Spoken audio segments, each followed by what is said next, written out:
केवल पढ़ने के लिए। 10 धन्यवाद। रंजू और संजू हर रविवार की सुबह अपने दादाजी के साथ पार्क जाते थे। दादाजी वहां दूसरे कई लोगों के साथ योगाभ्यास करते थे, जोर जोर से हंसते थे। उन्होंने बताया कि जोर से हंसना एक बहुत अच्छी क्रिया है।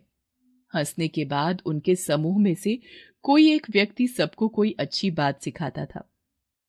एक बार दादाजी के एक मित्र ने एक बहुत अच्छी बात सिखाई। वे बोले, सब अपने दोनों हाथ नमस्कार की मुद्रा में जोड़ें। सबने ऐसा ही किया। उन्होंने रंजू और संजू से कहा, बच्चों, आप भी ऐसा करके देखो, बहुत अच्छा लगेगा। रंजू संजू ने भी हाथ जोड़ लिए।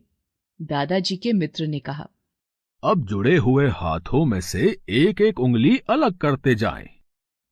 पहले उन्होंने अपने दाएं हाथ की तर्जनी उंगली अलग करके दिखाई और कहा, एक एक उंगली अलग करते समय मैं किसी एक व्यक्ति को याद करूंगा जिसने कल पूरे दिन में मेरी कोई भी मदद की है। उसे मन ही मन धन्यवाद कहूंगा।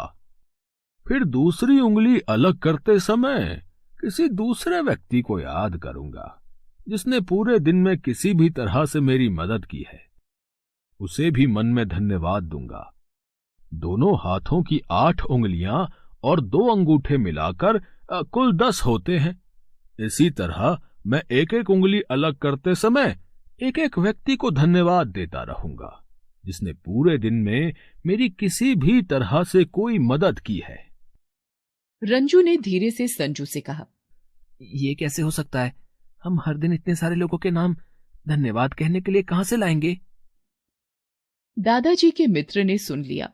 वे मुस्कुराते हुए बोले, प्यारे बच्चों, ये बहुत आसान है। अच्छा, ये बताओ, तुम्हें सुबह कौन जगाता है? रंजू ने कहा, पापा।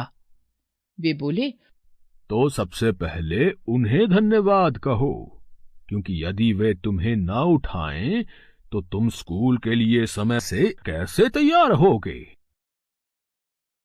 संजू ने कहा, और उसके बाद माँ को भी धन्यवाद कहेंगे क्योंकि वे हमें नाश्ता देती हैं और स्कूल के लिए खाने का डिब्बा भी। दादाजी के मित्र ने कहा, शाबाश, तुम तो बहुत जल्दी समझ गए। अब मुझे और लोगों के भी नाम सोचकर बताओ। रंजू बोला, उसके बाद हम अपने सारे अध्यापक अध्यापिकाओं को धन्यवाद करेंगे जो हमें पढ़ाते हैं। संजू ने झट से कहा, अरे बुद्धू, उससे पहले ड्राइवर अंकल को भी, जो हमें रोज स्कूल छोड़कर आते हैं और लेने भी आते हैं। संजू बोला, अरे हाँ, उन्हें तो मैं भूल ही गया। और स्कूल की सफाई वाली आंटी भी, जो हमारी कक्षा की सफाई करती हैं।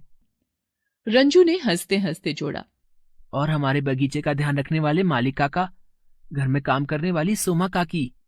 संजू ने कहा, और वे सारे दोस्त जो हमारे साथ खेलते हैं और हमारे साथ अपना खाना, किताबें, खिलौने आदि बांटते हैं। रंजू बोला, और सूरज, फूल, हवा, सबका धन्यवाद। संजू ने हैरानी से पूछा, इनका क्यों? रंजू बोला, क्योंकि अध्यापिका जी ने बताया था कि मदर नेचर हमें बहुत कुछ देती है। सांस लेने के लिए हवा देती है, पीने के लिए पानी, और तो और फूल हमें खुशबू देते हैं। पेड़ हमें छाया, फल, लकड़ी, दवा और कितना कुछ देते हैं।